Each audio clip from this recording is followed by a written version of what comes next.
Hello दोस्तों, आप सभी को मेरे YouTube चैनल टेक्निकल दुनिया में स्वागत है। तो दोस्तों, आज हम बात करने वाले हैं हमारे देश के वीर जवान वीर जसवंत सिंह रावत, जिनका जन्म 19 अगस्त 1941 को उत्तराखंड के गांव पौड़ी गढ़वाल में हुआ था। आपको बता दें कि जिस समय जसवंत सिंह सेना में भर्ती होने गए थे, उस समय उनकी उम्र महज 17 साल की थी, जिस कारण उन्हें सेना में भर्ती होने से रोक लगा दिया गया। इसके बाद उनकी उम्र होने पर ही उन्हें सेना में भर्ती किया गया। वो 1962 की लड़ाई में चीनी सेना के खिलाफ युद्ध में वीर गति को प्राप्त हो गए थे। देवभूमि उत्तराखंड न केवल अपने देवी देवताओं के लिए जाने जाते हैं, उनके मंदिरों के लिए भी प्रसिद्ध है, बल्कि यहाँ के अपनी वीरता के लिए भी मशहूर हैं। देवभूमि का एक ऐसा ही महान वीर था जसवंत सिंह रावत। भारत और चीन के बीच 1962 की लड़ाई में वीर जसवंत सिंह रावत ने चीनी सेना के नाकों तले चने चबा दिए थे। उन्होंने अकेला ही 72 घंटों तक चीनी सेना के 300 जवानों को मौत के घाट उतार दिया था। जानकार कहते हैं कि जसवंत सिंह रावत एक वीरता का लोहा चीनी सेना ने भी माना था। उन्होंने अपने हृदय, साहस और वीरता के लिए और पूरा उत्तराखंड उन्हें हमेशा याद रखेगा। आइए जानते हैं कैसे जसवंत सिंह रावत 3 दिनों तक चीनी सेना के नाकों में दम कर रखा था। चीन ने 17 नवंबर 1962 को अरुणाचल प्रदेश पर कब्जा करने के लिए चौथा और आखिरी हमला किया। जिस समय चीनी अरुणाचल प्रदेश पर हमला किया, उस समय अरुणाचल की सीमा पर भारतीय सेना का तैनाती नहीं थी, जिसका फायदा उठाकर चीनी ने भारत पर हमला बोल दिया। चीन ने अरुणाचल पर हमला कर काफ़ी तबाही मचाई और महात्मा बुद्ध की मूर्ति को हाथ से काट ले गए। चीनी सेना को रोकने के लिए वहां गढ़वाल राइफल की 4 हृदय बटालियन को वहां भेजा गया। वीर जसवंत सिंह रावत इस बटालियन के एक सिपाही थे, लेकिन सेना के जवानों के पास चीनी सेना का भरपूर जवाब देने के लिए पर्याप्त हथियार और गोला बारूद उपलब्ध नहीं था, जिस कारण अरुणाचल से सेना जवानों को वापस बुलाने का फैसला किया गया। सरकार के आदेश के बाद पूरी गढ़वाल बटालियन वापस लौट गई, लेकिन राइफल के 3 जवान जसवंत सिंह रावत, त्रिलोक सिंह नेगी, गोपाल सिंह गोसाई वापस नहीं लौटे।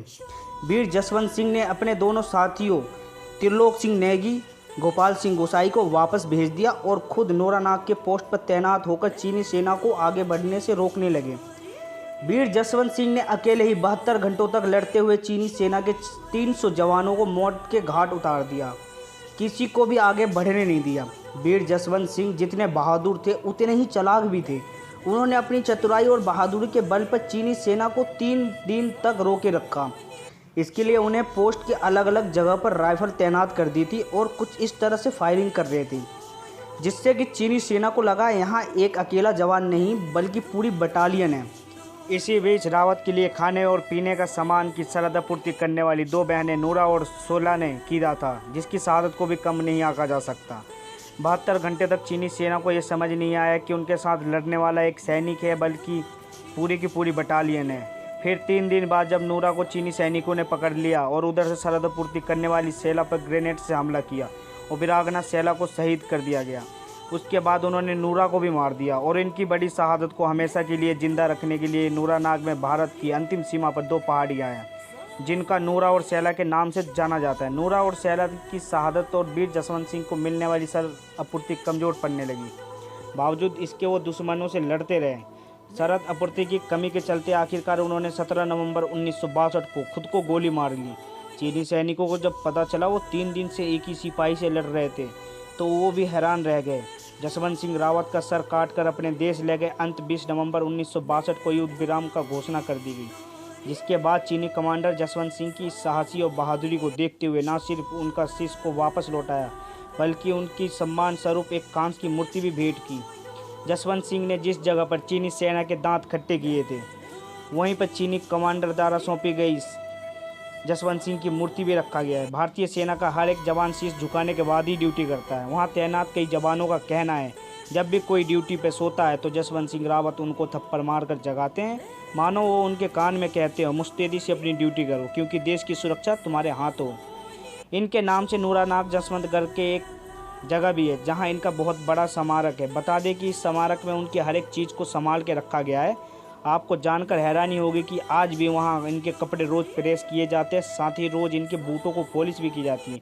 यहाँ नहीं, रोज़ सुबह दिन रात का भोजन की पहली थाली जसवंत सिंह रावत को ही परोसी जाती है। जसवंत सिंह रावत भारतीय सेना के ऐसे पहले जवान हैं जिनको मरने पर भी सैलरी दी जाती है। राइफलमैन की जसवंत सिंह कैप्टन की पोस्ट पर हैं और उनके परिवार वालों को आज पूरी सैलरी दी।